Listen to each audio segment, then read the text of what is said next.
ভাতার আমার কাতার গেছে চাকরি করিতে, একা বিছানায় ঘুম আসে না, থাক ফোটায় রাইতে। আচ্ছা মামুনি, এইদিকে তোমার ভাতার আছে কাতার, আর জানকে ডেকে খাচ্ছ দুধু। তোমার ভাতার যদি জানতে পারে কাতার থেকে, তোমাদের দুজনে গাঁড় মেরে দেবে শুধু শুধু।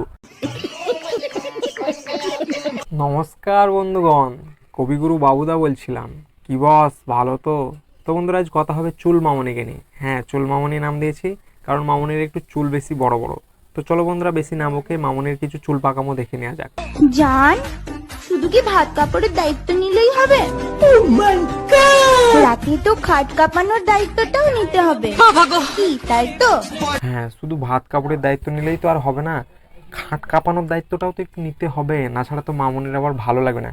আচ্ছা মামনি, বলছি এই যে খাট কাঁপানোর দায়িত্বটা তুমি তোমার জানকে দিচ্ছ, তো তোমার বাড়িতে তোমার মা বাবা জানে যে খাট কাঁপানোর দায়িত্বটা তুমি নিজে নিজে দিয়ে দিচ্ছ?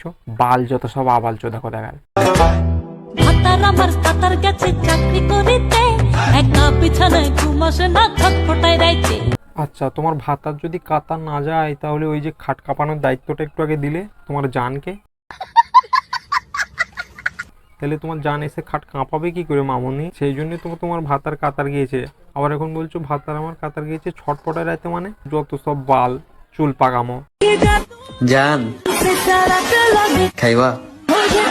আচ্ছা মামনি, এইদিকে তোমার ভাতার আছে কাতার, আর জানকে ডেকে খাচ্ছ দুধু।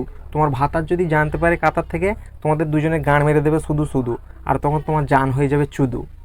সব মানে আজ মুখ দিয়ে কবিতা বেরিয়ে যাচ্ছে। তো চলো বন্ধুরা, পরের ভিডিও দেখে নিয়ে আসবো। এই যে সিঙ্গেল ছেলেরা, আচ্ছা মামনি, জান গেল ভাতার গেল, চুমু দিয়ে ডাকছো সিঙ্গেল ছেলে। জান গেল ভাতার গেল, চুমু দিয়ে ডাকছো সিঙ্গেল ছেলে। ছেলেটি যদি যায়, তোমার কোলে দিয়ে দেবে ছেলে পিলে। ওই, আপনাকে আমার ভাল লাগে, আই লাভ ইউ। আরে চুল মামনি, তুমি তো মানে ডাইরেক্ট আমাকে বলছো এবার। মা দেখো, তোমার ভালো লাগতে পারে, মানে আমার কোনো ভালো লাগে না, কোনো ইন্টারেস্ট নেই। তার তেরি মা কিছু। আজ থেকে তোমার লাইফটা একদম চেঞ্জ হয়ে যাবে, কারণ আমি তোমার লাইফে এন্ট্রি নিচ্ছি।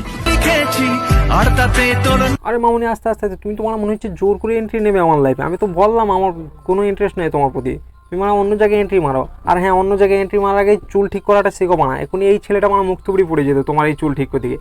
এই জন্যই বলি তোমাকে চুল মামনি। আচ্ছা, তো বন্ধুরা, আজ এতটুকুনি। ভিডিওটা কেমন ছিল কমেন্ট করে একটু জানাও, আর ভালো লাগলে অবশ্যই একটা লাইক করে দেবে। আর পেজটাতে নতুন হলে তুমি কি করছো, মানে এখনো যদি ফলো না করো, অবশ্যই মানে পেজটা ফলো করে নাও।